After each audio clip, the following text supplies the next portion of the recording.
Cancelen todo. Un hotel como el Sol peruano no merece ni un centavo nuestro.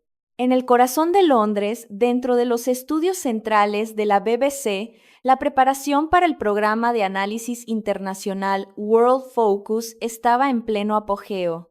Asistentes corrían de un lado a otro con carpetas llenas de datos, mientras los monitores de la sala de control proyectaban en bucle imágenes de los principales destinos turísticos del mundo: el casco antiguo de Barcelona, los canales serpenteantes de Venecia y, por supuesto, las bulliciosas calles de Cusco, Miraflores y el centro de Lima. Cada una de esas imágenes mostraba una misma realidad ineludible: una saturación de turistas que desbordaba la capacidad de cada lugar. El presentador, Oliver Grant, observaba los monitores con una mirada pensativa y suspiró en voz baja. La congestión turística es el nuevo dolor de cabeza global, murmuró para sí mismo. Perú no es la excepción. Esta noche el debate va a levantar chispas. Al fondo de la sala, un hombre de traje impecable que se ajustaba los gemelos de su camisa escuchó el comentario de Oliver. Era el invitado de la noche, Jean-Pierre Dubois, un analista político internacional de origen francés, conocido por su lengua afilada y su estilo mordaz. Cada vez que aparecía en televisión, las redes sociales estallaban en un torbellino de controversia. Ciertamente, los destinos turísticos peruanos están abarrotados, comentó Dubois, acercándose con una leve sonrisa de suficiencia. Pero, si me permite la observación, Oliver, el problema de Perú no es simplemente la cantidad de gente. Hay algo mucho más profundo: una falla estructural que el mundo insiste en ignorar. Sus palabras flotaron en el aire, cargadas de una tensión que iba más allá de un simple análisis académico. La atmósfera en la sala de control se volvió un poco más densa, más expectante. Oliver lo miró de reojo y un pensamiento cruzó su mente como un relámpago. Esto va a molestar, y mucho, a la audiencia peruana. Pero una parte de él, la parte del periodista que vive del rating, no pudo evitar sentir una punzada de emoción. Aunque un debate acalorado nunca es malo para los números. Con un suspiro que mezclaba resignación y anticipación, Oliver dio las últimas instrucciones a su equipo. Unos segundos después, la luz roja de "En el aire" se encendió y un silencio sepulcral cayó sobre el estudio. Las cámaras comenzaron a rodar y Oliver, con su profesionalismo habitual, se dirigió a la audiencia. Buenas noches y bienvenidos a World Focus. El tema de hoy, el overtourism, la sobresaturación turística que amenaza con destruir la belleza que atrae a millones. Analizaremos los pros y los contras de este fenómeno y la situación actual en varios países. Las imágenes de ciudades europeas dieron paso a escenas de Perú. En Cusco, la calle Hatun Rumillok estaba tan llena que era imposible caminar. En el Parque Kennedy de Miraflores, largas colas se formaban frente a cada restaurante. En el Jirón de la Unión, en Lima, los grupos de turistas se detenían a cada paso, bloqueando por completo el flujo de peatones.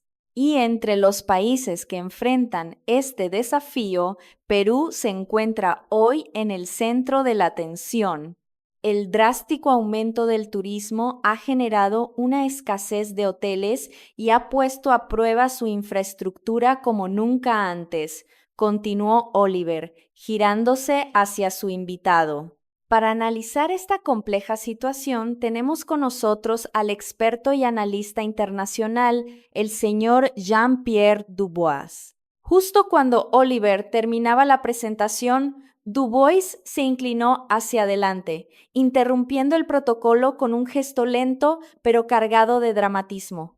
Su movimiento, aunque sutil, capturó la atención de todos en el estudio. Permítanme decir algo primero. Su voz, grave y resonante, silenció hasta el más mínimo murmululo en la audiencia. Oliver se enderezó instintivamente en su asiento. Perú, efectivamente, enfrenta una grave escasez hotelera. Es lógico, a más turistas, más demanda, pero el problema no es la falta de camas.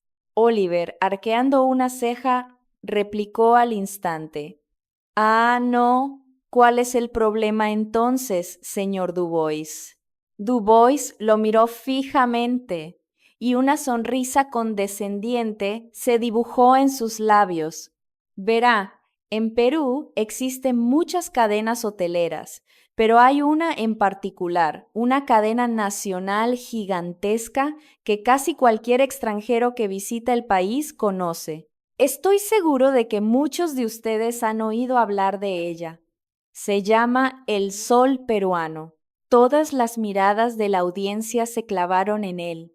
Y resulta que esa prestigiosa cadena hotelera, continuó Dubois, girando su rostro directamente hacia la cámara principal, tiene un problema muy grande. Un problema que ha desatado un escándalo de proporciones internacionales.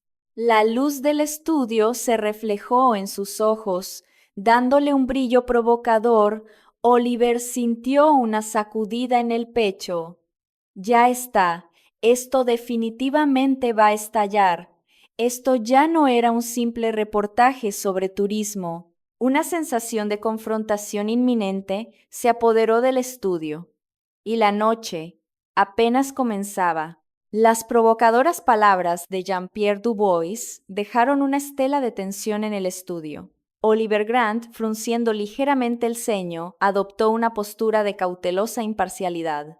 Señor Dubois, acaba de afirmar que la cadena El Sol Peruano tiene un problema muy grande. ¿Podría ofrecernos alguna evidencia concreta que respalde una acusación tan seria? Oliver mantuvo un tono neutro, pero su mirada era clara.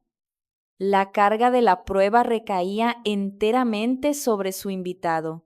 Dubois se recostó en su silla, cruzó los brazos y, con un aire de absoluta suficiencia, respondió: Por supuesto que la tengo. Todo comenzó con un incidente que sacudió al Perú en 2017. A una señal, el monitor gigante detrás de ellos se oscureció. Las luces del estudio se atenuaron y la pantalla cobró vida con imágenes de una Lima nocturna de hacía unos años. El neón de un hotel en la bahía de Miraflores brillaba suavemente en la oscuridad. En el interior, un turista chileno, Matías, y su novia estadounidense, Kate, entraban en su habitación. Estoy muerto, Kate. Mis pies ya no pueden más, dijo Matías, dejándose caer en la cama mientras Kate reía. Él, mientras tanto, dejó la maleta en el suelo y se fijó en un libro de tapa delgada que descansaba sobre el escritorio. ¿Y esto qué es? No parece la guía del hotel, comentó con curiosidad. Lo tomó entre sus manos y comenzó a hojearlo sin mucho interés, pero de un momento a otro su expresión cambió radicalmente. Su rostro se contrajo, pasando de la curiosidad a la incredulidad y finalmente a una furia contenida. ¿Pero qué demonios es esto? ¿Qué pretenden con esta basura? Kate se acercó, preocupada, para ver qué leía. El libro, titulado El Mar de Grau, Soberanía Peruana Innegable, estaba lleno de pasajes que exaltaban la figura de Miguel Grau, defendían con fervor la postura peruana en la disputa marítima con Chile y presentaban la Guerra del Pacífico desde una perspectiva unilateral y ultranacionalista, describiendo la victoria chilena como un acto de rapiña y agresión injustificada. Matías, por favor, cálmate. No te pongas así, le suplicó Kate. ¿Que no me ponga así? Es imposible no hacerlo, exclamó él con la voz temblorosa de rabia. Esto es pura propaganda, una reescritura descarada de la historia a su antojo. ¿Cómo se atreven a poner esto en la habitación de un hotel que recibe a turistas de todo el mundo? No me puedo quedar callado. Cegado por la indignación, Matías tomó su teléfono y comenzó a grabar. Durante más de 10 minutos, con una voz que a ratos se quebraba por la ira, leyó fragmentos del libro, denunciando lo que consideraba una ofensa y una provocación.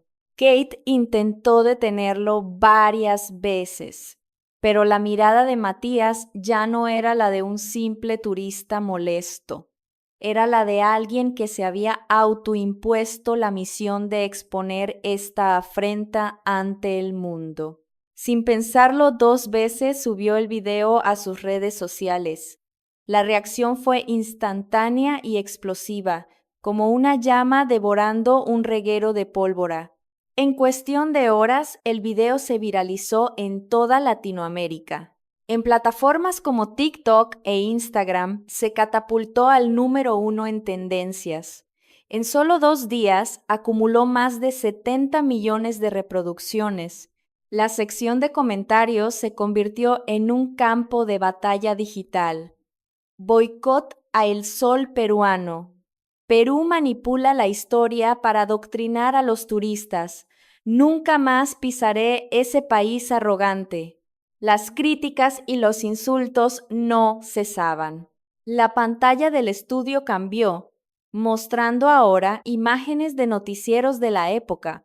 Un titular destacaba: Delegación deportiva chilena se niega a hospedarse en el Sol peruano durante los Juegos Panamericanos de Lima. Otro mostraba: medios chilenos exigen una disculpa formal del gobierno peruano. Y un tercero, lapidario: el Sol peruano se niega a retirar los libros de sus habitaciones. De vuelta en el estudio, un murmullo de asombro recorrió a la audiencia. Dubois se encogió de hombros y soltó una risa nasal cargada de desdén. Como pueden ver, dijo, un hotel que pone semejante panfleto en sus habitaciones es único en el mundo, y no en el buen sentido. Es completamente natural que los extranjeros se sientan ofendidos, ¿no creen? The Resort. Oliver Grant absorbió la mirada desafiante de Dubois mientras, en su mente, ya preparaba la siguiente pregunta, una que sabía que adentraría el debate en un terreno aún más pantanoso. Mientras las imágenes del estudio se desvanecían, la narrativa nos transportaba de nuevo al presente, a un hotel de la cadena El Sol peruano en el distrito de San Isidro, en Lima. Era el final de la tarde y en la recepción una larga fila de huéspedes esperaba para hacer el check-in. La tensión era palpable en el aire y el personal se movía con una rigidez inusual. En el centro de todo, el gerente del hotel, el señor Saavedra, permanecía de pie, inmóvil, con una expresión sombría. Frente al mostrador, un grupo de unos 15 turistas chilenos, parte de un tour organizado, había montado una escena. El líder del grupo, un hombre corpulento y de voz estentórea, llamado Larraín, golpeaba el mostrador con la palma de la mano. ¿Cómo es posible que tengan ese libro en las habitaciones? Exijo que lo retiren de inmediato, gritaba, atrayendo las miradas atónitas de los demás huéspedes. El ambiente en el lobby se crispó al instante. Saavedra sintió un nudo en el estómago. Otra vez no, pensó. La tormenta de las redes sociales por fin ha llegado a nuestra puerta. El grupo de Larraín tenía reservadas 20 habitaciones. Una cancelación masiva significaría una pérdida de miles de soles en una sola noche. La cifra bailaba en la mente de Saavedra y un sudor frío comenzó a empaparle las manos. Que venga el responsable, o quitan ese libro o cancelamos todas las habitaciones ahora mismo, amenazó Larraín, su voz resonando en el espacioso lobby. Saavedra, forzando una sonrisa profesional que no sentía. Sabía que había llegado a su límite. Esto está asustando al resto de los huéspedes y a mi personal. No tengo otra opción. Debo consultar con el presidente. Un momento, por favor, dijo, inclinando la cabeza profundamente antes de dirigirse a toda prisa a la oficina trasera. Sus manos temblaban, y no era solo por los gritos de Larraín. Tras respirar hondo, marcó el número directo del fundador y presidente de la cadena, don Augusto Valderrama. Gracias por llamar. Soy Augusto Valderrama, de El Sol Peruano, respondió una voz al otro lado de la línea. Una voz sorprendentemente serena y firme. Saavedra. Por un instante se quedó sin palabras. Presidente, disculpe la molestia. Tenemos un grupo grande de clientes, chilenos, que exigen que retiremos el libro de las habitaciones. Amenazan con una cancelación masiva si no lo hacemos. Hubo un silencio prolongado, un silencio que, lejos de calmarlo, magnificaba la ansiedad de Saavedra. Finalmente, don Augusto habló, con una lentitud deliberada. Saavedra, lo sé. Está ocurriendo lo mismo en otras sedes. Ah, sí, señor. Escúcheme bien. Lo primero es que usted mantenga la compostura. El Sol Peruano se rige por convicciones. Nosotros no estamos imponiendo una ideología. Simplemente exponemos que la historia tiene múltiples perspectivas y nuestros huéspedes, en su libertad, pueden formarse su propio juicio. Eso es todo. El corazón de Saavedra latía con fuerza. Comprendía la lógica, pero la imagen de 20 habitaciones vacías y el impacto en las finanzas del hotel le impedían aceptarlo por completo. Pero, señor, es un grupo muy grande. Las ventas se verán seriamente afectadas. En ese instante, la voz de Valderrama, aunque seguía siendo calmada, adquirió un filo de acero. Saavedra, dígame algo. ¿Qué valor tiene el dinero que se gana doblegando nuestras convicciones y nuestra dignidad? Saavedra contuvo la respiración. Las palabras de su jefe, pronunciadas con una serenidad pasmosa, tenían un peso y una fuerza arrolladores. Acépteles la cancelación sin dudar. Si un cliente decide marcharse por un libro que cuenta nuestra historia, que así sea. Es una lástima, pero la dignidad de nuestro hotel, la dignidad peruana, no está en venta, jamás. Aquellas palabras cayeron en el interior de Saavedra como anclas en el fondo del mar. Tras colgar el teléfono, se quedó inmóvil por un momento.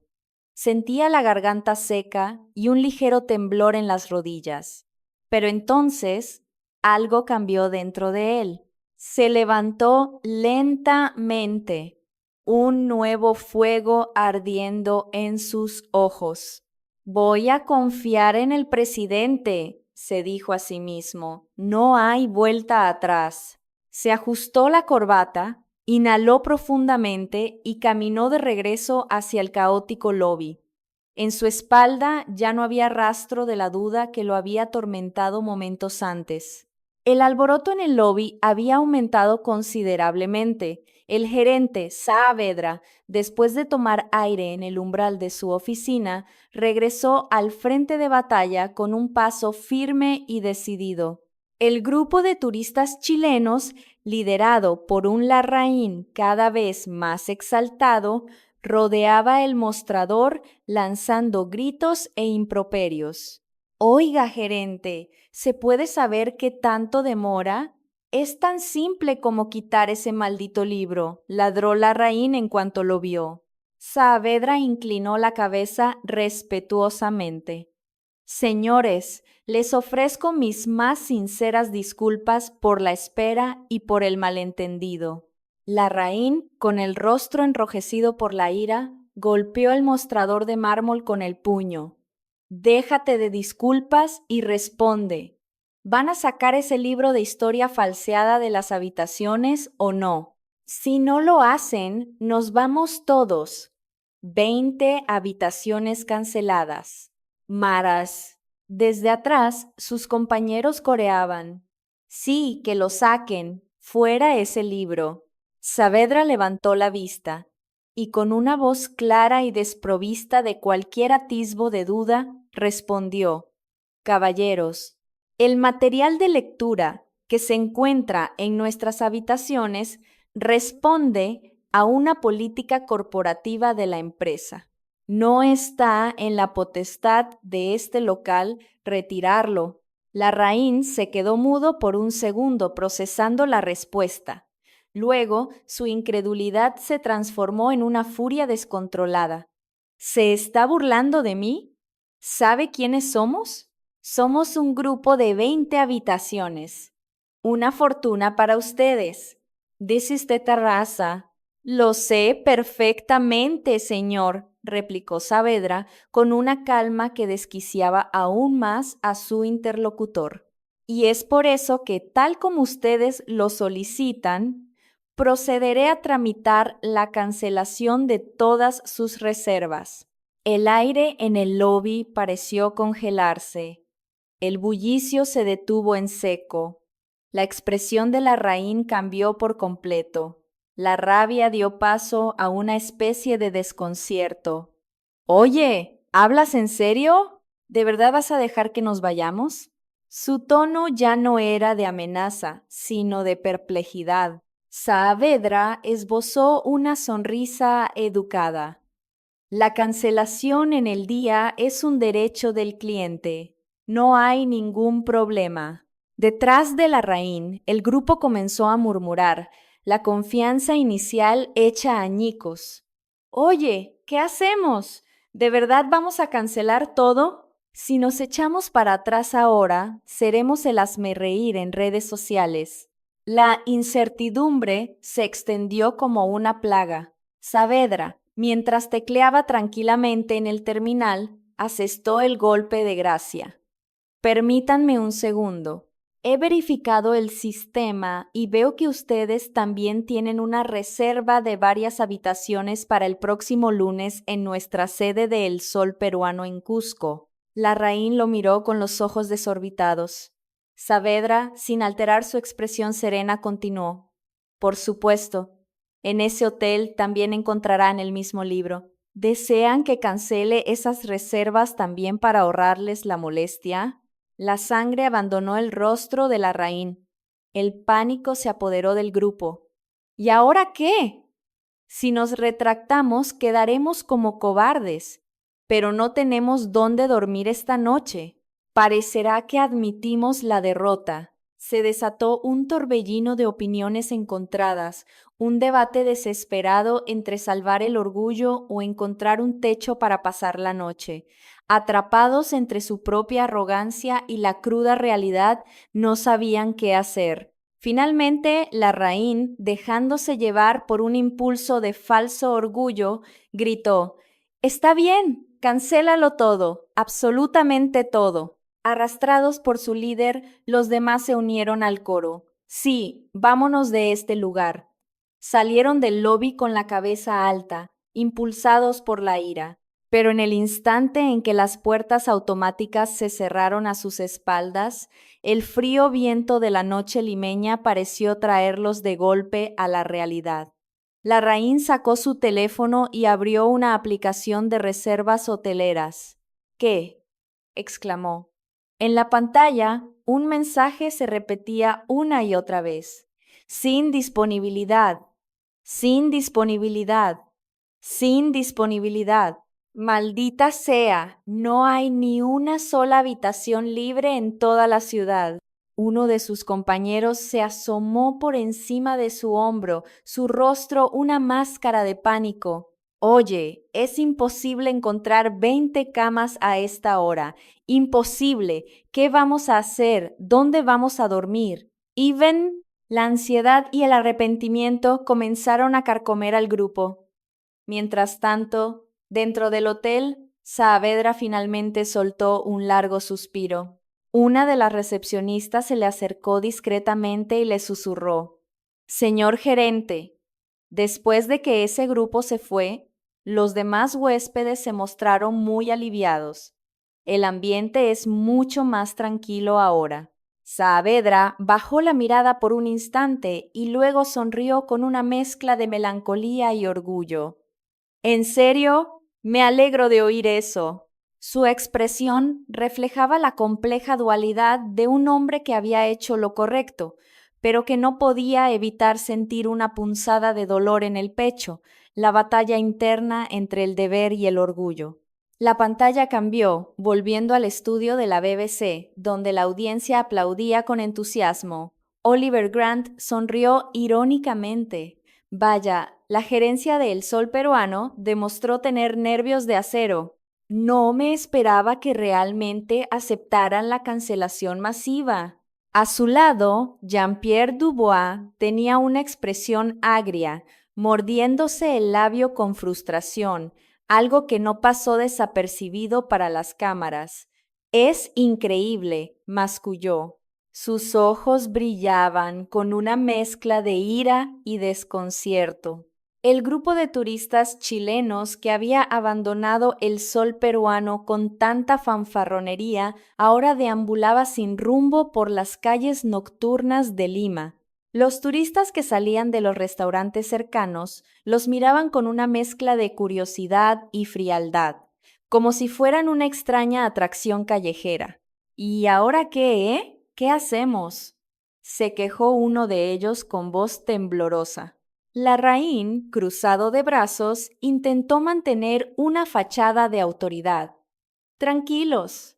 Es cierto que los hoteles peruanos están llenos, pero seguro que algún hotel gestionado por un compatriota nos dará prioridad. Un chileno siempre ayuda a otro chileno. La idea pareció reavivar un poco el ánimo del grupo. Claro, un compatriota. Seguro que entre nosotros nos ayudamos. Mucho más confiable que esos hoteles peruanos arrogantes. Larraín sacó su teléfono y, tras una búsqueda rápida, encontró lo que parecía ser la solución. La pantalla mostraba la foto de un hostal con un letrero de letras gastadas. Hostal Valparaíso. Dueño. Rojas. Aquí está. Lo regenta un chileno. Vamos para allá, anunció con renovado optimismo. Guiados por el mapa del teléfono, se adentraron en calles cada vez más estrechas y oscuras, dejando atrás las luces de los barrios turísticos. Finalmente llegaron a su destino. El edificio estaba en un estado deplorable, con la pintura desconchada y manchas de humedad que trepaban por las paredes. El pomo de la puerta estaba roto, y la luz que se filtraba por las ventanas proyectaba sombras inquietantes. ¿Esto es un hotel?, murmuró alguien con desdén. No juzguen por la fachada, se apresuró a decir Larraín, más para convencerse a sí mismo que a los demás. Pero en cuanto cruzaron el umbral, sus palabras se revelaron vacías. El vestíbulo era lúgubre, y un olor a humedad y a trapo sucio les golpeó en la cara. Había cabellos en el suelo, el papel de las paredes se caía a tiras y, detrás de un mostrador improvisado, se apilaban cajas de cartón polvorientas. ¿Qué es este olor asqueroso? ¿Dónde está el baño? Es compartido. La ducha también. Esto no es un hotel, es un tugurio. Las quejas estallaron una tras otra. En ese momento apareció un hombre de mediana edad con aspecto desaliñado. El dueño, Rojas. Los examinó de arriba a abajo con una mirada calculadora. ¿Ustedes son los de la reserva? Pasaportes, ordenó secamente. Mientras Larraín se los entregaba a regañadientes, Rojas comenzó a explicar las normas del lugar. El baño y la ducha son compartidos, al final del pasillo. La llave de la habitación es su responsabilidad. Si la pierden, pagan. La indignación del grupo no se hizo esperar. Un momento, ¿Y nos cobra más caro que el sol peruano por este cuchitril? Esto es una estafa. Las fotos de internet no tienen nada que ver con esto. Rojas apenas movió la cabeza, mirándolos con desprecio, y sentenció con una voz gélida: si no les gusta, se pueden largar, pero la cancelación no se reembolsa, el dinero no se devuelve. Un silencio tenso se apoderó del grupo. La cruda realidad los golpeó. Era demasiado tarde para buscar otro lugar. No tenían otra opción. Resignados, tomaron sus llaves y se dispersaron por las habitaciones. Pero su calvario no había terminado. En plena madrugada, cuando finalmente habían conseguido conciliar el sueño, unos golpes brutales en las puertas los despertaron. «Oigan, todos arriba, despierten». Al abrir, se encontraron con Rojas, que ahora lucía una sonrisa de oreja a oreja, una transformación siniestra comparada con su frialdad anterior. «Malas noticias para ustedes, pero buenas para mí. Tienen que irse ahora mismo. Les devolveré el dinero del alojamiento». Larraín, todavía medio dormido, no entendía nada. ¿Qué? ¿De qué diablos habla? Rojas se encogió de hombros con una naturalidad insultante. Ha llegado otro grupo dispuesto a pagar el doble de lo que pagaron ustedes. Son compatriotas también, así que por favor desalojen. Los rostros de todos se petrificaron en una mueca de estupor e indignación. ¿Compatriotas? ¿Nos echa a nosotros sus compatriotas porque otros pagan más? ¿Dónde quedó eso de ayudarnos entre nosotros? Rojas soltó una carcajada que resonó en el pasillo mal iluminado. Esto es un negocio, amigo. El que paga más, manda. ¿Tienen algún problema? Traigan más plata y hablamos. Si no, a la calle. Con una frialdad implacable, comenzó a apagar las luces de las habitaciones. Oiga, espere, no puede hacernos esto. Pero sus protestas fueron en vano. Con la única orden de fuera, fueron expulsados de nuevo a la calle, con sus maletas a cuestas, en medio de la fría y oscura noche limeña. Abandonados en un callejón oscuro en plena madrugada, los 20 miembros del grupo, consumidos por el agotamiento, la rabia y una humillación insoportable, finalmente implosionaron. «Todo esto es tu culpa, Larraín, tú y tu estúpido orgullo», gritó uno. «¿Mi culpa?» Todos estuvieron de acuerdo en cancelar. Nadie dijo nada. Se defendió Larraín. «Yo me opuse, te lo dije. Ahora hazte responsable», mintió otro. «Al diablo con todos, sálvese quien pueda». La discusión se agrió rápidamente, y lo que antes era un grupo unido por la arrogancia se fracturó en pequeñas facciones hostiles. «Voy a buscar un taxi a un cibercafé». «Yo me voy al aeropuerto, me regreso a Chile ahora mismo». ¿Y no eras tú el que decía que no nos separáramos? En cuestión de minutos, el grupo de 20 se desintegró en un caos de individuos desesperados. Incluso los pocos que se quedaron junto a Larraín terminaron por abandonarlo. «Larraín, lo siento», dijo uno de ellos con la mirada perdida. «Ya no puedo más. Cada uno por su cuenta». Y con esas palabras desapareció en la oscuridad de la noche. Al final, Larraín se encontró completamente solo. Desesperado, recordó que su hermano mayor, Miguel, vivía en Lima. Caminó sin rumbo hasta que sus pies lo llevaron al barrio chino. Las luces rojas de los farolillos se balanceaban suavemente, y el aroma de las especias flotaba en el aire. Pero para Larraín todo aquello parecía parte de un mundo ajeno y distante. Localizó el pequeño restaurante de su hermano, el Dragón de Oro. La puerta estaba entreabierta. Al entrar, el olor a sopa y el sonido de la cocina lo recibieron. El local ya estaba cerrado y su hermano Miguel estaba limpiando las mesas. Ve, Larraín, ¿qué haces tú aquí, en Perú? Preguntó Miguel, su rostro una mezcla de sorpresa y recelo. Larraín, con la cabeza gacha y la voz temblorosa, le contó todo.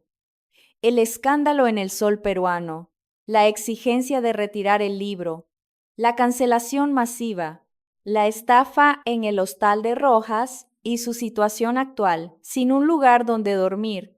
Para cuando terminó su relato, las lágrimas rodaban por sus mejillas. Miguel, por favor, solo por esta noche, déjame dormir en el segundo piso de la tienda, te lo ruego. Miguel soltó un largo suspiro, apoyó las manos en el mostrador y miró fijamente a su hermano menor. Tú nunca cambias, ¿verdad? Siempre metiéndote en líos y esperando que alguien más te saque las castañas del fuego. Larraín intentó protestar, pero la mirada severa de su hermano lo silenció. ¿Tienes la más mínima idea de lo difícil que es mantener un negocio honesto aquí en Perú siendo extranjero? ¿Lo sabes? La voz de Miguel era tranquila, pero cargada de un peso inmenso. No, claro que no lo sabes. Cada vez que un chileno como tú causa problemas, los peruanos nos miran a todos con desconfianza. A mí, a mi restaurante, a mi familia. Por eso me he esforzado cada día, durante años, para construir una reputación basada en el respeto y el trabajo duro. Si te dejo quedarte aquí, si te ayudo, echaré por tierra todo lo que he construido. El único sonido en el restaurante era el tic-tac de un reloj en la pared. Larraín, en un último intento desesperado, extendió la mano hacia su hermano. Por favor, Miguel, somos familia. Pero Miguel apartó su mano con un gesto firme. Vete, lárgate de aquí. Esa única palabra no fue dicha con frialdad, sino con la urgencia de quien sabe que un paso en falso puede destruir su mundo. El sonido de la puerta al cerrarse resonó en el pecho de Larraín como un golpe sordo, un eco de la cruda realidad que acababa de descubrir. A veces, ni siquiera la sangre compartida puede salvarte de las consecuencias de tu propia arrogancia. La pantalla del estudio se oscureció y volvió a encenderse, mostrándonos de nuevo el set de la BBC. Un titular apareció en el monitor gigante. Perú endurece los controles de ingreso para ciertos perfiles de turistas. Oliver Grant explicó el contexto. Este cambio en la política migratoria no es casual. Responde, en parte, a una serie de incidentes ocurridos en los últimos años. La pantalla mostró imágenes de un infame video viral, un influencer extranjero subiendo a los muros de Machu Picchu para tomarse una selfie, desafiando todas las regulaciones y poniendo en riesgo el patrimonio. Otro clip mostraba a turistas haciendo grafitis en los muros incas de Cusco. Estos actos, aunque aislados, han generado un intenso debate en Perú sobre cómo proteger su patrimonio cultural de un turismo irresponsable, continuó la narración.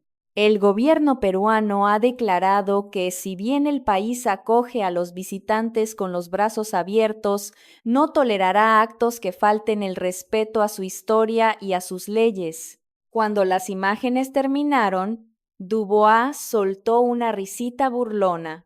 Unos cuantos grafitis y selfies, y por eso arman un escándalo nacional. Francamente, me parece una reacción exagerada, propia de un país con un complejo de inferioridad. Pero Oliver, con una calma inquebrantable, le devolvió la pregunta. Quizás, pero ¿no cree usted que cuando se trivializan las leyes y el respeto al patrimonio de un país, por pequeños que parezcan los actos, al final se perjudica la imagen de todos los visitantes de esa nacionalidad? ¿No es esa una consecuencia lógica? El aire en el estudio se cargó de electricidad. Dubois abrió la boca para replicar, pero las palabras no le salieron. Por primera vez en la noche, el analista mordaz se quedó sin respuesta. Las luces del estudio se atenuaron ligeramente y Oliver dirigió su atención a un gran panel a su derecha.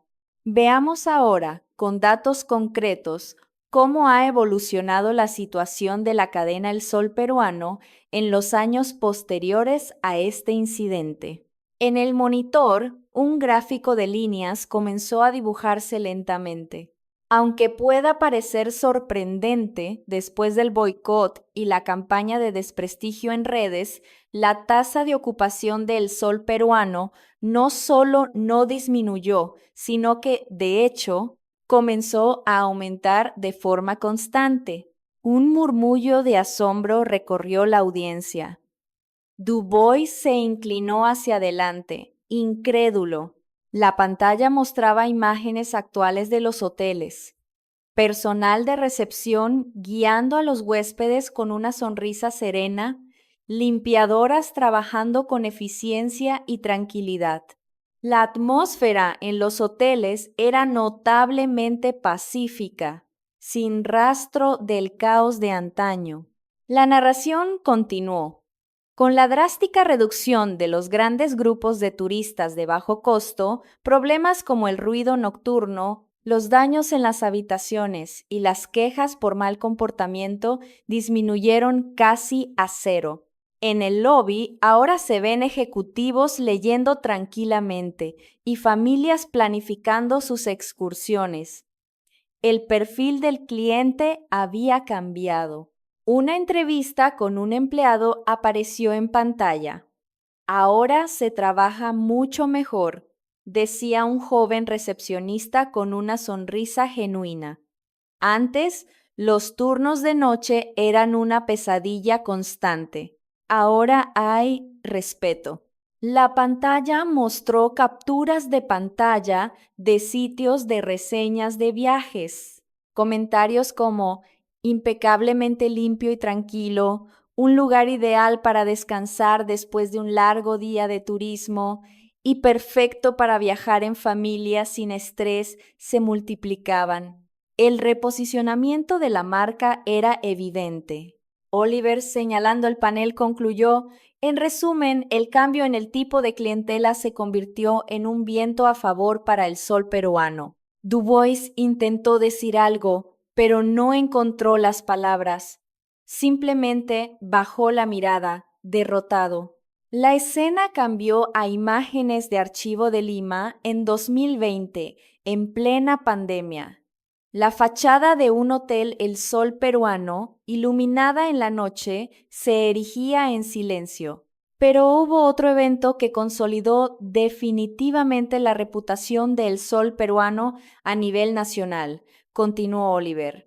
Fue su respuesta durante la crisis sanitaria que paralizó al mundo. Cuando el gobierno peruano, desesperado por la falta de instalaciones, solicitó ayuda al sector privado para alojar a pacientes con síntomas leves y al personal médico, muchos dudaron. Pero don Augusto Valderrama y su esposa respondieron sin titubear. Perú está en una emergencia. Nuestros hoteles están al servicio del país para todo lo que se necesite. Las imágenes mostraban al personal del hotel reubicando cuidadosamente a los pocos huéspedes que quedaban y a ejecutivos explicando la situación a los vecinos de la zona. Se podía sentir la mezcla de incertidumbre y sentido del deber en cada rostro. Se implementaron protocolos estrictos, rutas separadas en los ascensores, pisos exclusivos para el personal de salud, nuevas normas para el manejo de residuos y lavandería. Un esfuerzo titánico y silencioso. Un paciente recuperado testificaba: la comida que nos dejaban en la puerta cada día fue una bendición. Nos trataron con una dignidad increíble.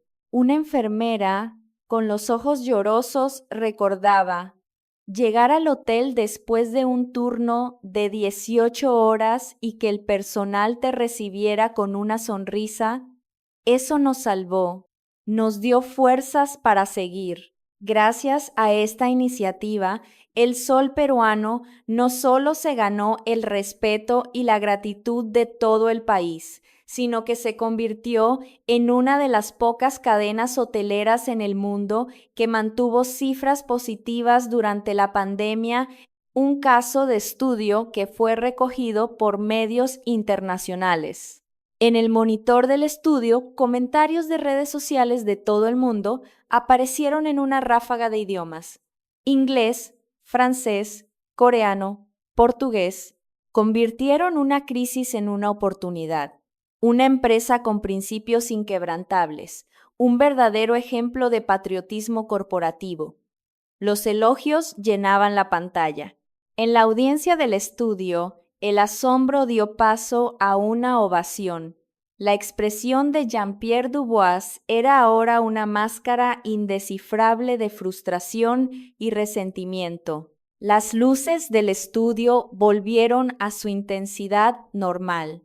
Oliver Grant consultó sus notas, hizo una pausa y luego levantó la vista. Señor Dubois, después de ver todo esto, ¿le gustaría añadir algún comentario final? El analista, con los brazos todavía cruzados, carraspeó. Bueno, yo diría que todo esto es simplemente una coincidencia afortunada, una anomalía. Cuando el turismo masivo regrese con toda su fuerza, ya veremos cuán dependiente es el sol peruano de esos grupos que ahora desprecia. Sus palabras intentaban sonar desafiantes, pero carecían de convicción. La audiencia permaneció en un silencio gélido, sin reaccionar. Oliver asintió con una expresión amable y, con un tono mesurado, pronunció la conclusión del programa. Por supuesto, el azar siempre juega un papel en la industria del turismo. Sin embargo, los números, los testimonios del personal y la percepción del público parecen indicar que este boicot, lejos de ser un viento en contra, fue precisamente el impulso que el sol peruano necesitaba. Desde un rincón de la audiencia, un aplauso tímido comenzó y pronto se extendió por toda la sala. Dubois por un instante cerró los ojos, como si no pudiera soportar la escena. En el monitor final apareció una cita de una entrevista pasada con el fundador, don Augusto Valderrama. Si alguien, basándose en hechos históricos verificables, nos demuestra que hay un error en nuestro libro, seremos los primeros en escucharlo y rectificarlo con toda humildad. La frase firme pero abierta al diálogo resumía a la perfección la filosofía de la empresa. Las luces del estudio se desvanecieron lentamente mientras en la pantalla aparecía la información de contacto del programa, dejando una sensación de reflexión y justicia en el aire. ¿Y ustedes qué opinan de este debate?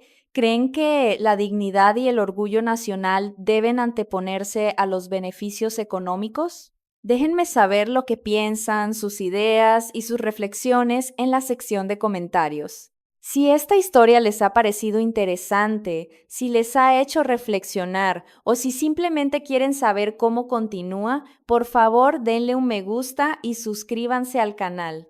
Su apoyo es la fuerza que nos impulsa a seguir contando estas historias. Gracias por acompañarnos hasta el final. Nos vemos en el próximo video.